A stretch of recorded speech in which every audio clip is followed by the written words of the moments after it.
IPL के 19वें season की शुरुआत होनी है। आईपीएल 2026 तक पहुंच गया है, लेकिन शुरुआत आईपीएल 2008 से होती है।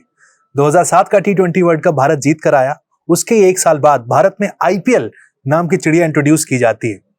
नया कॉन्सेप्ट था, हिंदुस्तानियों ने उसको बहुत प्यार दिया और आज आईपीएल दुनिया की सबसे बड़ी लीग बन चुकी है। एक सिमिलरिटी उस आईपीएल में जो थी कि तब भी महेंद्र सिंह धोनी थे, आज 2026 में भी महेंद्र सिंह धोनी है।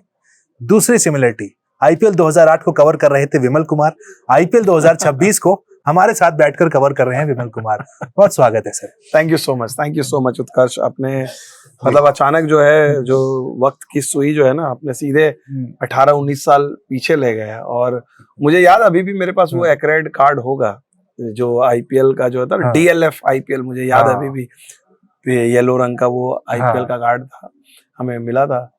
और मुझे याद है जब पहला मैच जो बेंगलुरु में हो रहा था ओपनिंग गेम करने के लिए, जबरदस्त मुकाबला था, टोन सेट हो और गया मैं सिर्फ इसलिए गया था, इसी चैनल ने, हम लोग थे यहाँ पर, तो कहा गया कि अरे यार वो आईपीएल वाले मैच के लिए इसको क्या कवर करने जाना है। यहीं पर संपादकों ने कहा कि भाई ये तो क्या है, ऐसे छोटी 20 ओवर के क्रिकेट, क्योंकि तब तक टेस्ट मैच और वनडे को ही माना जाता था। टेस्ट मैच के लिए आप कवर करने जाओ, तो मैंने कहा, मुझे अभी भी याद है, मैंने कहा कि नहीं सर, मुझे जाना है, मुझे जाने दीजिए, क्योंकि आइडिया था आपको ये क्या है? नहीं, मैंने बोला उनको कि ये हिस्टोरिक लम्हा हो सकता है, क्योंकि इससे क्रिकेट बदलेगी। क्योंकि ऑलरेडी मैं जो था उस चीज को देख चुका था। इंग्लैंड में टी20 क्रिकेट शुरू हो चुकी थी, इंग्लैंड में ये चीजें बदल रही थी, क्योंकि हमें ये पता है, लेकिन ये पूरा कॉन्सेप्ट जो है इंग्लैंड लेके आया, और बहुत सारे लोगों को ये पता नहीं है कि क्यों लेके आया। बाकायदा इंग्लैंड क्रिकेट बोर्ड ने उस समय उनके टेस्ट क्रिकेट की जो रेटिंग है नीचे जाने लगी थी, नई पीढ़ी जो है वो फुटबॉल देख रही थी, क्रिकेट नहीं देख रही थी, तो उन्होंने बाकायदा मार्केटिंग एनालिसिस की थी। मैं नाम भूल रहा हूँ उस बंदे का, बहुत पॉपुलर बंदे हैं। उन्होंने ईसीबी के मार्केटिंग हेड थे, उन्होंने पूरा इंग्लैंड में सब जगह किया। उन्होंने बोला कि भाई हम लोग गेम में क्या लेकर आए, तो सब लोगों ने कहा कि भाई गेम का ऐसा फॉर्मेट कीजिए कि जल्दी खत्म हो, प्लस वीकेंड में लोग देख पाए, शाम में बच्चे हो या कामकाजी लोग हैं, काम खत्म होने के बाद भी आपको देख सके, ये कॉन्सेप्ट था। और उसके बाद इंग्लैंड में बड़ा तेजी से, India on the other hand देखेगा, इंडिया तो बहुत रिलक्टेंट थी। इंडिया तो आईपीएल तो छोड़ दीजिए, आईपीएल इंडिया इंटरेस्टेड नहीं थी। टी20 वर्ल्ड कप में इंडिया ने अपनी टीम बहुत रिलक्टेंटली भेजी थी। निरंजन शाह उस समय के बोर्ड सेक्रेटरी थे, मुझे अभी भी उनका बयान याद है। उन्होंने कहा था कि भाई ये तो हम लोग ऐसे ही भेज रहे हैं, दिलचस्पी नहीं है। तो अब देखो, राहुल द्रविड़, सौरव गांगुली, सचिन तेंदुलकर, जहीर खान, जितने इंपॉर्टेंट प्लेयर थे वो इंग्लैंड और सबको रेस्ट दे दिया गया था, नई नई टीम भेज दी गई थी। लेकिन यहाँ पर जब 2000 जैसे इंडिया ने जीता, एक्चुअली जो देखा जाए ना, आईपीएल का जन्म और आईपीएल के सक्सेस के पीछे 2007 जो इंडिया ने ट्रॉफी जीती, पहला टी20 वर्ल्ड कप, उसका बहुत बड़ा योगदान रहा। क्योंकि सडनली सितंबर में वो हुआ, उसके बाद देखा जाए इंडियन टीम जो है ऑस्ट्रेलिया गई, वहां पर ऑक्शन वगैरह हुए, टीमें हुई, और फिर ये जो लेकिन मैच से पहले मैं आपको उत्कर्ष एक कहानी, दिलचस्प कहानी की तरफ मैं आपको लेके जाऊंगा। आईपीएल से पहले जब ये ऑक्शन हो रहा था, मुझे याद है कि न्यू दिल्ली के 5 सितारा होटल में एक ऑक्शन हुआ, मतलब प्रेस कॉन्फ्रेंस हुई, पहली press conference, if I am not wrong, Oberoi hotel थी, ठीक है, वहां पर हुआ, ललित मोदी थे, और वहां पर कहा गया कि भाई शेन वॉर्न जुड़ेंगे वीडियो कॉल से। तो शेन वॉर्न वीडियो कॉल से जुड़े, और कुछ दिग्गज खिलाड़ी भी थे वहां पर उस प्रेस कॉन्फ्रेंस में। और शेन वॉर्न ने इस फॉर्मेट की, उन्होंने ललित मोदी के साथ अपनी दोस्ती की बातें और ये वो की, और उन्होंने कहा कि ये फॉर्मेट बड़ा तगड़ा। और उस समय जो पूरा जो कहते हैं ना पीपीटी चला कि इतने करोड़ बनेंगे, इतने आएंगे, क्रिकेट की शक्ल बदल जाएगी, नंबर। तो मैं एज ए यंग रिपोर्टर मैं नंबर लिख रहा था और मुझे समझ में नहीं आ रहा था, $1 मिलियन, $बिलियन, ये वो टीवी राइट्स और ये सारी चीजें आ रही थी। ललित मोदी ने वो पूरा प्रेजेंटेशन दिया था, तो मुझे समझ में नहीं आया। Brain behind IPL, Lalit Modi, बिल्कुल, उसमें कोई डाउट नहीं है। आज भले वो पर्सना नन ग्रांटा है, लेकिन क्रेडिट उनको आप छिपा ही नहीं सकते, उन बाद की चीजें छोड़ दीजिए, ठीक है। तो उसके बाद जब मैं आया, यही इसी न्यूज रूम में आया, मुझे याद है हमारे एक प्रोड्यूसर थे अनंत विजय जी, वो, तो मैंने उनको बोला कि ये स्टोरी ले लीजिए आईपीएल की। तो उन्होंने क्या है इस स्टोरी में, क्रिकेट का बताओ। उन्होंने गंभीरता से लिया नहीं। तो मैंने उनको कहा कि भाई आप समझिए, मैं एज ए यंग रिपोर्टर उनको कन्विंस कर रहा हूँ कि ये जो है क्रिकेट बदल जाएगी, क्रिकेट की शक्ल बदल जाएगी, इतने पैसे आएंगे, खिलाड़ियों को वारे नहीं आ रहे होंगे, खिलाड़ी जितना इंडिया से नहीं कमाते हैं साल भर खेल के उससे कमाए, ये सारी तर्क। क्योंकि मैं वहां से प्रेस कॉन्फ्रेंस, उन्होंने मेरी बात को उन्होंने लास्ट में, जो हम लोग टीवी की रिपोर्ट करते थे, 3 मिनट 4, मैंने बोला कि आप मुझे सिर्फ 3 मिनट दीजिए, 3 मिनट की रिपोर्ट। आप बिलीव नहीं करेंगे, मुझे 3 मिनट की रिपोर्ट नहीं दी गई थी उस दिन की। अगर आप देखेंगे चैनल की, अगर मुझे नहीं दिया, मुझे उस समय स्पीड न्यूज चलता था, तो मुझे वो 30-40 सेकंड का उन्होंने कहा गया कि भाई आप स्पीड न्यूज में ये खबर डाल दीजिए। तो ये खबर डाली गई स्पीड न्यूज में, छोटी सी खबर चली गई कि भाई आईपीएल ऐसे ऐसे आ रहा है। और आप यकीन नहीं करेंगे, अगले दिन भी जो भी मीटिंग होती थी मैं करता था, कोई गंभीर, जब आईपीएल हो गया पहले सीजन में जैसे हिट हुआ, तो वही प्रोड्यूसर अनंत विजय मेरे पास आए, उन्होंने बाकायदा, बड़े सीनियर बंदे हैं, उन्होंने कहा कि नहीं मेरे से गलती हुई। और वो भरी न्यूज रूम में अक्सर बोलते थे, अभी भी आपको मैं ऑन रिकॉर्ड बोल रहा हूँ, आप कभी भी उनसे पूछेगा, उनको याद है, उन्होंने कई बार उन्होंने बोला कि यार तुम आईपीएल को लेकर बड़े बुलिश थे, बड़े कन्विंस थे, आके बोले थे मैंने वो स्टोरी नहीं ली थी। हालांकि मैं ये नहीं कहूंगा कि भाई अरे मैं जानता था, but you could sense that, जिस तरह हो गए थे उस मीटिंग में जाकर, हाँ कि भाई ये कुछ, ये तो एक अलग, जैसे आपने बोला ये एक अलग चिड़िया है, ये चिड़िया भागेगी, अब ये चिड़िया भागते चलेगी और ये चिड़िया इतनी भागेगी कि आज एक फ्रेंचाइजी, रॉयल चैलेंजर्स बेंगलुरु की फ्रेंचाइजी $2 बिलियन, बिल्कुल $2 बिलियन का वैल्यूएशन है कि अगर बिकेगी $2 बिलियन मतलब नियरली 20,000 करोड़। आप सोचिए अगर किसी ने ये बोला होता कि भाई एक टाइम ऐसा आएगा, उसी समय लोगों को लग रहा था इतना पैसा है, मुकेश अंबानी की टीम ने खरीदा, एन श्रीनिवासन ने टीमों को खरीदा, उस समय जो पैसे लग रहे थे लोगों को लग रहा था यही पैसा। अब आज देखिए इस लिहाज से कौन सा पैसा किस बिजनेस में इतना डबल होगा वैल्यूएशन के लिहाज से। और उस आईपीएल की सबसे बड़ी कहानी जो मैं महेंद्र सिंह धोनी की बातों से अक्सर सुनता हूँ, तो उन्होंने कहा मैं अपने आप को कैलकुलेट कर रहा था कि मैं ऑक्शन में डालूं या मार्की प्लेयर बन जाऊं, कहां मुझे ज्यादा फायदा होगा। फिर उन्होंने चुना कि चलिए मैं मार्की प्लेयर बन जाता हूं, ऑक्शन में जाऊंगा, उतने रेट लगे ना लगे, अच्छा खासा पैसा यहाँ पर मिल रहा है। ये कंफ्यूजन भी था क्या उस समय प्लेयर्स को, क्योंकि हम नहीं समझ पाते, शायद प्लेयर्स भी कंफ्यूज थे क्या? वो तो देखिए, वो तो बहुत लोग कंफ्यूज थे। मुझे अभी भी याद है जब ऑक्शन जब हो रहा था, एक्चुअली उस समय इंडियन टीम ऑस्ट्रेलिया में थी और ट्राई सीरीज खेल रही थी, मुझे याद है। मैं भी उस समय वहां पर ऑस्ट्रेलिया में था, और ये लोग जो है, मुझे अभी भी याद है कि एडम गिलक्रिस्ट जो है वो जाकर वहां से रोहित शर्मा से जाकर मिले ऑक्शन के बाद, चूंकि उन्होंने डेक्कन चार्जर्स में पिक किया था, और उन्होंने बोला रोहित शर्मा को कि might now we are going to be the teammate. तो रोहित शर्मा का जो रिएक्शन था कि भाई, उन्होंने कहा कि सिडनी में ही उनसे जाकर मिले थे एडम गिलक्रिस्ट। तो रोहित शर्मा ने कहा कि यार हमारे लिए तो इतनी बड़ी चीज थी कि एडम गिलक्रिस्ट इतना बड़ा, वो बोल रहा है कि मैं तुम्हारा टीममेट हूंगा, तो उनको, और वो यंग खिलाड़ी थे, तो पूरा जो बीसीसीआई के जो लोग थे वहां पर थे, 2008 की बात है, अचानक ये पैसे आते हैं खिलाड़ियों के लिए। कई लोगों को अजीब भी लग रहा था शुरू में कि यार खिलाड़ियों की बोली लग रही है, खिलाड़ियों की नीलामी हो रही है। उस समय शुरू में बहुत तर्क दिए गए थे कि ये सही नहीं है, तो क्रिकेट का बिजनेस बना दिया गया है, तमाम बातें वहां पर कही गई थी। लेकिन आज वही हम देख रहे हैं, आईपीएल में जब ऑक्शन होता है, तो अब ऑक्शन भी दूसरे देशों में जाकर हो रहा है, करोड़ों में ऑक्शन वहां पर होता है। 2008 की अगर बात करें, सचिन तेंदुलकर सबसे बड़ा नाम थे क्रिकेट का उस वक्त। मुंबई इंडियंस में वो जाते हैं, शुरू के मैच कुछ खेल नहीं पाते हैं, मुंबई की फ्रेंचाइजी को सबसे ज्यादा सपोर्ट किया गया था, मुझे याद है। फिर धोनी की फ्रेंचाइजी थी, धोनी का कोई कनेक्शन नहीं था चेन्नई से, धोनी डायरेक्टली चेन्नई में जाते हैं। विराट कोहली तो शायद कोई उस वक्त जानता भी नहीं था खास वहां पर। दिल्ली की सबसे बड़ी भूल रही, मतलब आईपीएल में दिल्ली ने विराट कोहली को बिड जाने दिया, बेस प्राइस। उन्होंने सांगवान को, जो बॉलर थे प्रदीप सांगवान को लिया। दिल्ली को आज तक ये बात कचोटेगी कि उन्होंने, आज जो $2 बिलियन का वैल्यूएशन हुआ है आरसीबी का, तो उसमें तो 2 बिलियन में तो 1 बिलियन तो आप मान के चल सकते हो कि उस चेहरे का योगदान रहा है। मतलब आप उस चेहरे को हटा दो, विराट कोहली को हटा दो, तो 2 बिलियन का कोई भी बता दे कि 2 बिलियन की वैल्यूएशन रहेगी नहीं है। तो और वो उस खिलाड़ी को दिल्ली ने बोला, दिल्ली का खिलाड़ी, युवा खिलाड़ी, ऑलरेडी विराट कोहली जो है 2006 में से हम लोगों ने, मैंने तो उनका इंटरव्यू भी किया था, 2008 में वो जीत चुके थे अंडर 19 वर्ल्ड कप। लेकिन किस्मत कहते हैं। आपने किसी का इंटरव्यू भी किया था उस वक्त, किसी खिलाड़ी का आईपीएल खेलने के दौरान, कि भाई उनसे बात की जाए, क्या एक्सपीरियंस है आपका, कोई आपकी मेमोरी उसकी? नहीं, मेरी तो सबसे बेस्ट मेमोरी है कि 2008 का जो आईपीएल था, मैं आपको दो बताता हूँ। एक जो है कि जब मैं प्रेस कॉन्फ्रेंस गया, नॉर्मली क्या होता था कि हम लोग जाते थे कि विरोधी टीमें आती थी, उनके बारे में खिलाड़ी बोलते थे। बेंगलुरु चिन्नास्वामी स्टेडियम में खचाखच प्रेस, और ज्यादातर लोग दिल्ली से, मैं ख्याल से मैं गया था, एक पत्रकार गए थे, मुझे याद है, सहारा चैनल के, बाकी विदेश से आए हुए थे। मुझे अभी भी याद है, स्टीफन ब्रैंकली करके एक सीनियर रिपोर्टर होते थे, द इंडिपेंडेंट, जो इंग्लैंड का अखबार है, उससे आए हुए थे। और एक और विदेशी पत्रकार आए थे, मुझे उनका नाम अभी ध्यान नहीं आ रहा है, वो 2 विदेशी पत्रकार आए थे, उनके साथ मैं प्रेस बॉक्स में बैठा हुआ था। उसकी कहानी मैं बाद में बताऊंगा।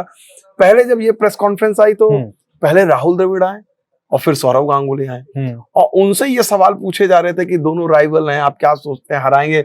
वो इतनी ऑकवर्ड सिचुएशन थी और हमें समझ में नहीं आ रहा था, मतलब एज ए रिपोर्टर, क्योंकि आप ऑलवेज इंडिया की बात करते थे, टीम की बात, साथ खेले थे, वहां उनके खिलाफ जो है रणनीति बनाई गई, वो अपने आप में, मतलब मैं उस प्रेस कॉन्फ्रेंस को सोचता हूँ ना, आप देखोगे एक अलग तरह का, और खिलाड़ियों का भी, मतलब राहुल द्रविड़ और सौरव गांगुली जैसे खिलाड़ी जो इतने अनुभवी थे, इनको भी अंदाजा नहीं था, इनको लग रहा था कि किसी ने भेज दिया है, दे वर नॉट कंप्लीटली कंफर्टेबल कि हो क्या रहा है भैया। दूसरा जो किस्सा जो आपने बोला वो है जब ब्रेंडन मैकलम, उसी रात ब्रेंडन मैकलम जो पहले दिन आईपीएल की ब्रांड वैल्यू ऊपर लेकर चले गए थे, 158 रनों की पारी खेलते हैं, वो क्या धांसू इनिंग खेलते हैं। एंड मैं तो एब्सोल्यूट प्रिविलेज बोलता हूँ, उस पारी को देखा और मैं इंटरव्यू करने के लिए ब्रेंडन मैकलम का वेट कर रहा था। ये करीब 12 बजे मैच खत्म हुआ, सारी चीजें ये प्रेस कॉन्फ्रेंस हो गई, मैं उनके होटल में था, अभी भी मुझे याद है, आरटीसी गार्डेनिया या आईटीसी का होटल था, मुझे ध्यान नहीं आ रहा है, वहां पर मैं वेट कर रहा था। ब्रेंडन मैकलम 100 करने के बाद उन्होंने पार्टी वार्टी की थी, ठीक है ना, और उसके बाद मैंने उनको पकड़ा इंटरव्यू के लेके, तो उन्होंने मुझे कहा भी कि are you sure you want to do the interview ना? मैंने बोला यस। मैंने बोला कि ये ऐतिहासिक पल है, ठीक है ना, कि भाई आईपीएल का पहला मैच, पहले शतकवीर आप हैं और मैं ये इंटरव्यू करना चाहता हूँ। और आपको मैं उत्कर्ष बताऊंगा, ब्रेंडन मैकलम का इंटरव्यू किसी ने नहीं किया, हमारे चैनल के पास हो सकता है वो इंटरव्यू आपको मिल भी जाए। ब्रेंडन मैकलम का हमने इंटरव्यू किया और सबसे मजेदार बात यह है, इस इंटरव्यू को मैंने 2020 में, मैं न्यूजीलैंड में था, मैंने ब्रेंडन मैकलम को बोला, उनको मैंने यही कहानी चर्चा की, तो उनको हल्की हल्की याद आ रही थी, तो मैंने बोला कि भाई आपको याद है, मैं आपको वो दिखाता हूँ। उन्होंने जब देखा तो वो हंसने लगे अपनी वो फुटेज, उन्होंने बोले कि बहुत सही, ऑल राइट, वो अपने बारे में बोले पार्टी, बोले कि मैं तो पार्टी कर गया था। मैंने बोला आप खुद सुन लो। तो ये याद है। अब सबसे आइकॉनिक इनिंग अगर आईपीएल में हम देखें उठाकर, अभी भी लोग कहते हैं कि वो मैकलम की पारी नंबर 1 आती है, बेशक उसमें गेल के 175 भी इंक्लूड हम कर लें, सहवाग की इनिंग है, वो मुंबई में जो रैना के 83 थे वो इनिंग है, बट वो 158 का सर स्ट्रेचर अलग है, क्योंकि वो देखिए, वो उसका देखिए, उसका द वे जो आईपीएल को, जिसको कहते हैं ना, आईपीएल को कोई एक नई चीज स्टार्ट हो रही है तो उसको एक आग चाहिए होती है, शुरू में ही आग लग गई। 4 दिन, ऐसा नहीं है कि आईपीएल जिस तरह का फॉर्मेट था वो चीजें होती, लेकिन एक बोलते हैं ना, तुरंत आपको क्विक इंजेक्शन मिला, वो तो ब्रेंडन मैकलम, क्योंकि लोगों को लगा कि यार मतलब 20 ओवर के खेल में कोई 150 रन बना ले, ब्रेंडन मैकलम, और उनका एकदम अंदाज अलग था, किसी को पता भी नहीं चला कि भाई किस तरह की उन्होंने आके दनादन बैटिंग की। और बेंगलुरु की टीम में अगर आप देखा जाए तो हल्की टीम नहीं थी, बिल्कुल से गेंदबाज उस टीम में थे, तो जहीर खान पहले ओवर में मार खा रहे थे, वहां पर हमने देखा, तो अलग कहानी थी वहां पर। लेकिन 2026 में आए और 2008 को कंपेयर करें, मुझे लगता है सर एक बहुत बड़ा डिफरेंस जो है वो है पार्टी। आईपीएल मतलब पार्टी, ये बात शुरुआत में पहले 5-6 सीजन लगातार रही कि लेट नाइट पार्टीज हो रही है, हमारे यंग प्लेयर्स जाते हैं, अब शायद वो देखने को नहीं मिलती। क्या था वो पार्टी कल्चर? खत्म हो गया वो देखिए, वो तो नया गिमिक लाया गया, 2-3 चीजें हैं, थैंकफुली वो अच्छा हुआ, क्योंकि आज अब हम क्रिकेट की बात करते हैं, आईपीएल में हम लोग ना पार्टी की बात करते हैं, ना ग्लैमर की बात करते हैं, कुछ भी नहीं, हम क्रिकेट की बात करते हैं कि कौन जीतेगी, कितने बार ट्रॉफी जीती है, किसका स्ट्राइक रेट कैसा है। प्योरली ये शुरुआती दौर में किसी ने नहीं सोचा था। 2008 में आप सोचिए, 2008 में आईपीएल एज ए प्रॉपर्टी को बेचने के लिए, कहते हैं ना, मार्केटिंग गिमिक्स आपको करने पड़े थे। आप बॉलीवुड को लेकर आए, बॉलीवुड को लेकर आए, आप शाहरुख खान को लेकर आए, मालिक बने, प्रीति जिंटा दी, मालिक नाच रहे हैं, मालिक डांस जो अब आईपीएल देख रहे हैं वो यकीन नहीं करेंगे कि शाहरुख खान बाउंड्री पे डांस किया करते थे, डांस किया करते थे, पार्टी होती थी, उस पार्टी में होते थे। मुझे याद है, आगे भी मैं बात करूंगा, शाहरुख खान की एक पार्टी वो हमें लेकर गए थे अपनी पार्टी में, तो केकेआर की, तो वो जमाना था कि गिमिक्स था, चीयर गर्ल्स आई, अभी भी मान लो अगर आप देखा, चीयर गर्ल्स तो लगभग अब विलुप्त जैसा ही हो गया उसका, मतलब वो ठीक है साइड में चल रहा है, लेकिन चीयर गर्ल्स, लोग चीयर गर्ल्स देखने के लिए आते थे। अमेरिकन एनएफएल वगैरह का कॉन्सेप्ट था कि भाई चीयर गर्ल्स होंगी, बहुत सारे लोग आते थे, ये नया कॉन्सेप्ट है, बॉलीवुड के गाने बज रहे हैं, चौका लग रहा है, छक्का लग रहा है, मतलब अलग, मतलब वो एक और खासियत थी 2008 के आईपीएल की, अगर आप लोग नहीं जानते हैं, पाकिस्तानी प्लेयर खेल रहे थे उस आईपीएल में। आजकल के व्यूअर शायद नहीं जानते होंगे, शोएब अख्तर केकेआर से खेल रहे थे, शाहिद अफरीदी मुझे याद है डेक्कन चार्जर के साथ वहां पर थे, उनके साथ कामरान अकमल भी थे वहां पर, शोएब मलिक दिल्ली से खेल रहे थे सहवाग के साथ, अक्षय कुमार उसके ब्रांड एम्बेसडर बनकर आए थे अगर मैं सही हूं तो पाकिस्तानी प्लेयर आईपीएल में सर जितना हम याद कर रहे हैं शायद वो भी याद करते होंगे उस आईपीएल को, और वही उनको अफसोस होता है। हाँ। देखिए आज जो रीजन है पाकिस्तान की क्रिकेट जो नीचे गए, मैं बार बार बोलता हूँ, पाकिस्तान की क्रिकेट नीचे जाने की एक बहुत बड़ी वजह रही है कि आईपीएल से उनका बैंड होना। आईपीएल में आने से देखिए, आईपीएल में एक चीज तो है, शुरू में लोगों को लग रहा था कि, और मैं सबको बता दूं, सबको जितने खिलाड़ी आज चाहे कोई बोले, सबको लग रहा था कि यार ये तो मजाक है, आईपीएल में ठीक है यार, असली क्रिकेट तो इंटरनेशनल क्रिकेट है, बिल्कुल है, हम आएंगे पार्टी करेंगे, घूमते फिरते पैसे दे रही है फ्रेंचाइजी, घूमेंगे फिरेंगे चले जाएंगे। लेकिन हर सीजन के साथ आईपीएल इंटेंस होती चली गई, टफ होता चला गया फॉर्मेट, तो यहाँ पर कि भाई ये क्रिकेट बदलेगी। और आप देखिए अब आईपीएल ही नहीं, आईपीएल के चलते क्रिकेट का पूरा स्वरूप ही बदल गया। किसी ने जो टेस्ट क्रिकेट के आज 150वां साल होने वाला है, पहले 125-30 साल में टेस्ट क्रिकेट का कोई चैलेंज ही नहीं था। कोई सोच ही नहीं सकता था कि टेस्ट क्रिकेट का अस्तित्व खतरे में आएगा। लोग बात करते थे कि भाई लोगों के पास समय नहीं होगा, लोगों का समय नहीं होगा, लेकिन टेस्ट क्रिकेट अब एक सीरियस और ये बिकॉज ऑफ आईपीएल, क्योंकि फॉर्मेट इतना फास्ट हो गया, लोगों को लगता है कि भाई, तो अब जो सर मुझे सौरव गांगुली का स्टेटमेंट याद आता है, उन्होंने एक बार कह दिया था, इस पे काफी कंट्रोवर्सी भी हुई थी कि आईपीएल का फॉर्मेट वर्ल्ड कप से ज्यादा टफ है। उन्होंने कह दिया था, लोगों ने एक्सेप्ट किया था, नहीं किया था, लेकिन उन्होंने कहा था कि मैं खेला हूं भाई, मैं कह रहा हूँ much tougher than even world cup. बिल्कुल, अगर आप कई मामलों में देखो, जो आपको जितने मैचेस जीतने पड़ते हैं, जिस इंटेंट देखिए, कंट्री की प्राइड तो एक अलग है, कंट्री का प्रेशर अलग है, फॉर्मेट कह रहे हैं वो ज्यादा डिफिकल्ट है ये। तो लेकिन आईपीएल ने जिस तरह से इवॉल्व किया अपने आप को, ये चीज आईपीएल को क्रेडिट देना पड़ेगा। और इसके लिए बीसीसीआई के आईपीएल के अधिकारी भी क्रेडिट के हकदार हैं कि हर बार इतनी शुरू में कंट्रोवर्सी थी, इतनी कंट्रोवर्सी थी, टीवी के लिए आप समझ लीजिए कि भाई आपको लगता था कि यार ये बंद हो जाएगा, ये नहीं चलेगी। गवर्नमेंट मतलब हर रोज दूसरे दिन मतलब पार्टी को लेकर कंट्रोवर्सी, कोई और चीज को लेकर कंट्रोवर्सी भरी रहती थी। इतनी कंट्रोवर्सी के बाद 2008 आईपीएल की सबसे बड़ी कंट्रोवर्सी याद है आपको? बिल्कुल याद है। वो दो खिलाड़ी थे। कौन थे? हरभजन सिंह एंड श्रीशांत। यस, ठीक है ना। और इसीलिए मुझे थोड़ा सा मायूसी हुई कि अभी जो ललित मोदी ने जो हरकत की, क्लिप रिलीज उन्होंने वो क्लिप रिलीज कर दी, वो बहुत उन्होंने मतलब एक तरह से देखा जाए वो उन्होंने सही हरकत नहीं थी। आप आईपीएल के चेयरमैन रहे थे, आपने 18 साल आपने उस सीक्रेट को दबाए रखा। क्योंकि मुझे याद है कि उसी समय जो है, जैसे ये घटना हुई, ललित मोदी ने तुरंत तो टीवी प्रोडक्शन वालों को फोन किया कि सारी की सारी फुटेज मेरे पास आए। पूरा का पूरा उन्होंने टेप लिया, ओरिजिनल अपने पास ले लिया, रख लिया उसी समय। और उन्होंने कहा कि ये फुटेज कहीं भी निकलेगी नहीं अगर किसी, क्योंकि उन्होंने सादा कंट्रोल में जो हार्ड कॉपी होता है या सॉफ्ट कॉपी होता है, सारी जो चीजें उन्होंने अपने गिरबान में ले ली। और ललित मोदी थे और ये ललित मोदी, और क्योंकि उनको ब्रांड बचाना था, तभी आईपीएल उनके लिए वो ब्रांड था कि आईपीएल उनकी बेबी, वो बार बार बोलते थे कि इट्स माय बेबी, तो वो ब्रांड बचाना था उनको। और वो समझदार है और वो अच्छी चीज थी, वो फुटेज नहीं आया था। ठीक है, 18 साल 19 साल बाद जो उन्होंने कहा, भी श्रीशांत के परिवार ने कहा, हरभजन ने भी कहा, जब सारी चीजें खत्म हो चुकी थी, लोग मूव ऑन हो चुके थे, एक नई पीढ़ी को, अब हरभजन के परिवार को देखे, उनके बच्चे बड़े हो रहे हैं, श्रीशांत के परिवार के बच्चे बड़े हो रहे हैं। बिल्कुल है। खिलाड़ी के देखिए कई बार क्या होता है ना कि आप 18 साल 20 साल की उम्र में जो हरकत करते हैं, और उसके बाद अगर कोई आपको 35 साल की उम्र में वो चीज आपको दिखाए तो आपको बुरा लगेगा, आपको खुद पे भी गुस्सा आएगा कि मैंने ऐसा क्यों किया। तो I think that was slightly below the belt. एक और खिलाड़ी है सर, हमने धोनी की बात कर ली, 2008 में थे, 2026 में एक और खिलाड़ी है, और अब तो अपनी पुरानी फ्रेंचाइजी में चले गए हैं। वो टीम जो 2008 में आईपीएल जीती थी, रविंद्र जडेजा 2008 में राजस्थान में जीते, 2026 में सर्कल पूरा घूमकर उन्हें फिर राजस्थान में ले आया सर। बिल्कुल, आपने बात की कि जो खिलाड़ी 2008 में खेले थे उनमें से कितने 4-5 खिलाड़ी हैं। बिल्कुल, एक धोनी खेल रहे हैं, रोहित शर्मा खेल रहे हैं, विराट कोहली खेल रहे हैं, रविंद्र जडेजा। मेरे ख्याल से इसके अलावा तो कोई और खिलाड़ी इंडियन कम से कम इंडियन नहीं है। ओवरसीज तो मुझे ध्यान नहीं आ रहा है। मनीष पांडे भी नहीं, इस बार नहीं है। मनीष पांडे इस बार नहीं है। मनीष पांडे भी थे उसमें। मनीष पांडे इस बार नहीं खेल रहे। तो ये 4 खिलाड़ी थे। इन चारों खिलाड़ियों में अगर आप देखा जाए तो किससे सोचा होगा? विराट कोहली को तो आपने दिल्ली की टीम ने वो भरोसा नहीं दिया था। रोहित शर्मा के बारे में लोग बात करते थे, टैलेंटेड खिलाड़ी है, मुंबई स्कूल से आ रहे हैं, सचिन तेंदुलकर के उत्तराधिकारी साबित हो सकते हैं। और उसके बाद रविंद्र जडेजा, रविंद्र जडेजा जिनको शेन वॉर्न ने देखा था, शेन वॉर्न ने इनको रॉक स्टार नाम दिया था।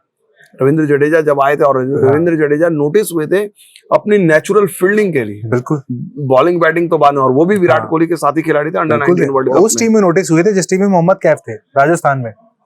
तो रविंद्र जडेजा के लिए अगर आप देखा जाए 2008 में खेलना, उसका फिर चेन्नई की पहचान बनना, हालांकि वो गुजरात लॉयंस के लिए भी खेले थे बीच में 1 साल, एक साल या 2 साल, हाँ। और फिर ये यहाँ पर लौट के आए, और उम्मीद करना चाहिए कि फेरी टेल होगा यार।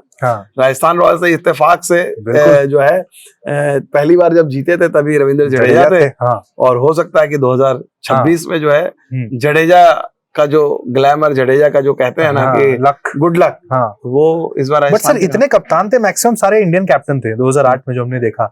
एक विदेशी कप्तान थे शेन वॉर्न, वही आईपीएल जीत के लेके चले गए। एडम गिलक्रिस्ट दो एडम गिलक्रिस्ट डेक्कन चार्जर्स के लिए, ठीक है। हाँ, एडम गिलक्रिस्ट को सेकंड सीजन में दिया, वीवीएस लक्ष्मण थे, हाँ, इकलौते फॉरेन कैप्टन थे। अच्छा, वो भी देखिए कितनी कहानी है, ये नई पीढ़ी को पता नहीं होगी। 2008 में आइकॉनिक खिलाड़ी बनाए गए, जैसे आपने बनाया कि वो शहर का एक आइकॉन होगा और उसको एक सर्टेन अमाउंट दी जाएगी, मार्की प्लेयर्स। सचिन तेंदुलकर, सौरव गांगुली, राहुल द्रविड़, आपके वीवीएस लक्ष्मण, युवराज सिंह, वीरेंद्र सहवाग, ठीक है ना। तो तब 8 ही टीम होती थी, आप लोगों को बता दें। हाँ, तो फ्रेंचाइजी के पास जो है वीवीएस लक्ष्मण की शराफत देखिए, फ्रेंचाइजी के पास इतने पैसे नहीं थे कि वो वीवीएस लक्ष्मण को मार्की प्लेयर वाला कीमत दे पाए। ओके, क्योंकि अगर वो उतने पैसे दे देते तो वो खिलाड़ी नहीं गया। तो वीवीएस लक्ष्मण, सोचिए आज के डेट में ये पब्लिक फैंस को सोचेंगे नहीं कि लक्ष्मण की शराफत की लोग कष्ट में खाते हैं, किससे खाते हैं। लक्ष्मण ने अपने फ्रेंचाइजी को बोला, अच्छा कोई बात नहीं है, आप मेरे को कम पैसे दे दीजिए, चलेगा, मेरे को कम पैसे, आप टीम अच्छी चुनिए। Can you imagine greatness? Can you imagine in a world जहां पर लोग बोलते हैं कि जब भाई खिलाड़ी की, जैसे मान ले ट्रेड ऑफ होता है, अभी जो ट्रेड ऑफ होता है, बोलते हैं ना कि खिलाड़ी का ट्रांसफर हुआ तो उसके बाद का जो पैसा होगा वो फ्रेंचाइजी, वो लोग आपस में अनडिस्क्लोज्ड अमाउंट रहती है, और it has become a legitimate thing. उस जमाने में एक खिलाड़ी 2008 और 2026 उसको जो प्राइस मिल रही है एक्स, उसने बोला एक्स माइनस ये मैं लूंगा अमाउंट, क्योंकि मुझे अपनी टीम की चिंता है, मेरी टीम में खिलाड़ी। कैन यू इमेजिन 2008 और 2026 में सबसे बड़ा अंतर ये है, क्या किसी टीम का खिलाड़ी, आइकॉन, कप्तान ये कह सकता है कि मेरी टीम का पर्स कम है, ठीक है ना यार, मेरे पैसे कम कर दो। मुझे नहीं लगता कि वो दैट इज वीवीएस लक्ष्मण का वो जेस्चर ना भूतो ना भविष्यति वाला है। खुद वीवीएस लक्ष्मण को लग रहा होगा कि यार ये क्या चीज। उस समय जो अमाउंट था वो अमाउंट ही बड़ा लगता था। मुझे याद है धोनी 6 करोड़ में शायद सबसे महंगे थे, कि धोनी 6 करोड़ रुपए में खेल रहे हैं। 6 करोड़ हाईएस्ट अमाउंट था। आज 27 करोड़ ऋषभ पंत हाईएस्ट प्लेयर है। 6 से हम 27 करोड़ में पहुंच चुके हैं। कितना बड़ा ब्रांड आईपीएल बन गया। नहीं, अगर उस लिहाज से देखा जाए तो धोनी की कीमत तो जो 6 करोड़ की थी आज के डेट में 18-19 साल में तो 6 करोड़ को 27 करोड़ बनेगा ही। So in that sense maybe शायद उस तरह से वैल्यूएशन नहीं बढ़ी, लेकिन हाँ उसके अलावा जो खिलाड़ियों की ब्रांडिंग, आईपीएल के साथ जो रेज़म टैग है, उसके चलते आपको जो इंडोर्समेंट, आपके ब्रांड वैल्यू, वो सब मुझे लगता है कि बहुत ज्यादा धोनी को जो धोनी का एक धोनी एज ए प्लेयर तो थे ही, इंडिया के बड़े कप्तान, बड़े प्लेयर रहे हैं, लेकिन धोनी का जो एक स्टेचर जो आज वो 44-45 में भी खेल रहे हैं बिकॉज ऑफ आईपीएल। बिल्कुल, नहीं तो आप इंटरनेशनल क्रिकेट में धोनी ने कब 2019 में मेरे ख्याल से संन्यास उन्होंने ले लिया, 2019 में 2020 में, तो 20 से लेके 26 6 साल अगर आप देखा जाए वो खेल रहे हैं क्रिकेट छोड़ने के बाद। तो ये तो थैंक्स टू आईपीएल ही है। बट हर साल चर्चा होती है कि लास्ट सीजन है, इस बार मैं देख रहा हूँ इतनी चर्चा नहीं है लास्ट सीजन की, बहुत कम चर्चा है इस बार। तो लोग शायद मान के बैठेंगे खेल जाएंगे, हो सकता है शायद यही गुगली आएगी, है ना। लोग मान के चल रहे हैं, चर्चा नहीं हो रही है तब वो आएंगे। क्योंकि पिछले साल जो उनके पेरेंट्स आ गए थे मैच देखने के लिए, लोगों ने मान लिया था ये लास्ट मैच है, पहली बार हुआ कि पेरेंट्स आए हैं, बट ऐसा कुछ हुआ नहीं। धोनी से आप जो एक्सपेक्ट करके चलो कभी नहीं होता है वो। उनका प्रेडिक्शन नेक्स्ट लेवल है सर। उनके लिए प्रेडिक्ट करना बड़ा मुश्किल है, क्योंकि सुनते सबकी हैं, करते वो अपनी ही हैं। और आज के डेट में लोग चाहे जितना भी बोले, धोनी जो सोचते हैं अकेले सोचते हैं, बहुत ज्यादा लोगों की सलाह भी नहीं होती है, और एक बार वो डिटरमिन्ड हो जाते हैं उसको वो फैसले लेते हैं। ये बहुत बड़ी चीज है, उनका जो अपना कन्विक्शन है, अच्छा है गलत है, और वो दिखती है उनके डिसीजन मेकिंग में। अगर आप देखो कप्तान के तौर पे, खिलाड़ी के तौर पे, अब आप देखो ना, कौन ऐसा खिलाड़ी होगा, मतलब इंडियन क्रिकेट में एक अपने आप में लोग बोलते हैं सचिन तेंदुलकर की महानता क्या है, धोनी को देखो कितने लोगों ने उनके बारे में, उनके साथी खिलाड़ियों ने जो उनके साथ खेले थे 2011 वर्ल्ड कप वाले हो, 7 वाले वर्ल्ड कप हो, कितनी सारी चीजें डायरेक्ट में इनडायरेक्ट में उनके बारे में बोले। ही डिड नॉट से नेवर एवर रिप्लाई। उनके साथ फोटोज भी आती हैं, जिन लोगों ने कही वही लोग फोटो भी खिंचाते हैं जाकर। मुझे ये थ्योरी समझ में नहीं आती। तो वो कभी इन सारी चीजों को, तो वो तो दिखाता है कहीं ना कहीं कि इन सारी चीजों से अलग उनकी सोच अलग, तरीका अलग, और इससे वो अलग खिलाड़ी बने। धोनी क्या कभी मना करते हैं किसी को कोई फोटो के लिए आता है? पता है बहुत क्रिटिसाइज किया है इसने मुझे। नहीं, ये आएगा नहीं करेंगे। ये चीज मैंने देखा कुछ खिलाड़ियों में, धोनी हो गए, बट क्या वो अवेयर होते हैं उन चीजों से? नहीं, धोनी को पता भी नहीं होता है, धोनी बॉदर्ड भी नहीं करते हैं। और लेकिन दूसरे खिलाड़ी थे एक और सौरव गांगुली, उनको पता भी होता था। अगर उनको पता है कि उत्कर्ष आप जो है या विमल जो है मेरी बड़ी आलोचना करता है, लेकिन उसको पर्सनली नहीं लेंगे, वो आपसे उतना ही प्यार से मिलेंगे, आपको इंटरव्यू भी देंगे। That was quality Sourav Ganguly है। सर 2008 की हम बात करें, गांगुली पे भी बात कर लेते हैं। केकेआर के लिए गए, कैप्टन बनकर, जीत वो रहे। सबसे ज्यादा पॉपुलर फ्रेंचाइजी मैं बात करूं तो उस वक्त वही हो रही थी। शाहरुख खान, सौरव गांगुली, वो एक जो हेलमेट का design, golden colour, black T shirt, तमाम बातें वहां पर केकेआर के रिगार्डिंग घूम रही थी। लेकिन शायद परफॉर्मेंस वैसा नहीं आया था जैसा एक्सपेक्टेशन थी। और उनके कोच जॉन बुकानन, क्रिकेट इतिहास के सबसे कामयाब कोच को लेकर आए थे। बिल्कुल, शाहरुख खान। और वो टीम जो है डिजास्टर की, लेकिन उस टीम की बड़ी धूम थी। जिस तरह से अभी आरसीबी के जो फैंस हैं, जो आरसीबी के फैंस हैं, जो हिम्मत नहीं उड़ते थे, वैसे ही थे कोलकाता के फैंस। बिल्कुल, कोलकाता के फैंस जब तक सौरव गांगुली थे वहां पर, वो उसी तरह से डाई हार्ड। और एक और चीज, किसी ने सोचा नहीं होगा कि सौरव गांगुली जो है कोलकाता की टीम की कप्तानी सौरव की चली जाएगी। बिल्कुल, दैट वाज अनथिंकेबल। 2008 में नहीं गई, 2009 में उनकी गई कप्तानी। लेकिन खेले भी मैकलम के अंडर में वहां पर। सौरभ जितने पॉपुलर पूरे ऑल ओवर इंडिया में अपील थी, बंगाल में जिस तरह का उनका जलवा था, और वहां पर, और यही दिखाया कि आईपीएल ने बहुत जल्दी रियलाइज किया रूथलेसनेस खिलाड़ी को लेकर। चाहे खिलाड़ी कितना भी बड़ा हो, खिलाड़ी को लेकर वो सेंटिमेंटल नहीं हो, बिजनेस इंटरेस्ट, फ्रेंचाइजी का चलना, वो सारी चीजें हैं। उस लिहाज से धोनी जो है अपवाद है। धोनी जो है अपवाद है, जहां पर चूंकि ऑब्वियसली बात है मालिक चाहते हैं, क्योंकि धोनी का ब्रांड इतना बड़ा हो गया है। धोनी जानते हैं अपने ब्रांड के बारे में, अपनी ब्रांड वैल्यू जानते हैं, समझते हैं। बिल्कुल जानते हैं। मतलब वो, और उनको जितनी इज्जत मिलती है इंडिया सीमेंट में, एक तरह से देखा जाए बिना मालिक हुए, बिना परिवार को, धोनी को वही ट्रीटमेंट है जैसे जो घर वालों को ट्रीटमेंट। मुझे याद है एक बार जो है एन श्रीनिवासन के बेहद खास रिश्तेदार थे, उनके बेटे थे या बेटी थी, मुझे याद है, बेटी ने शायद फोन किया था। वो उनको कोई फोन नहीं कर सकता था डायरेक्ट, तो वो जो मैनेजर थे वो फोन लेकर आए। उन्होंने बोला कि श्रीनिवासन फैमिली से वो आपसे बात करना चाहते थे। तो उन्होंने कहा कि ठीक है मैं करता हूँ थोड़ी देर में। आप बोले वो आपको बहुत देर से रीच आउट करना चाह रहे थे। वो नो नॉनसेंस वाला अप्रोच है, ये नहीं कि जगह मालिक हैं तो मेरे को करना है। और धोनी को वो इज्जत जो है चेन्नई सुपर किंग्स ने एकदम, जिसको बोलते हैं ना थाला, उनको एकदम सिर्फ Dhoni was not just a captain for them, not only A player, Dhoni परिवार के सदस्य हैं। एन श्रीनिवासन और उनका जो रिश्ता है, एक तरह से देखा जाए श्रीनिवासन उनको बिल्कुल अपने बेटे की तरह ट्रीट उन्होंने किया है। तभी देखिए वो रिजल्ट भी वहां पर निकल कर आया। तो 2008 की जो स्टोरियां आपने सुनी, उम्मीद है कि भाई कुछ ऐसी स्टोरियां जो आपको पता नहीं होंगी, कुछ जो पता होंगी उनको देखकर फिर से वो मोमेंट आपने जिया होगा। अगली बार 2009 की कहानी आपको बताऊंगा, टीज करके चले जाते हैं साउथ अफ्रीका में। जबरदस्त था, और मुझे लगता है कि मैंने वैसा आईपीएल कभी कवर नहीं किया था। वहां पर ब्रेंडन मैकलम जो है हिंदी गाने पे थिरक रहे थे। अगले एपिसोड में बात करेंगे। और आप लोग ये भी बताइएगा कि कौन से वो पहले इंडियन थे जिन्होंने सेंचुरी लगाई थी 2009 के आईपीएल में। कमेंट सेक्शन में वो भी लिखिएगा। 2009 के आईपीएल की कहानियां भी हम लेकर जरूर आएंगे।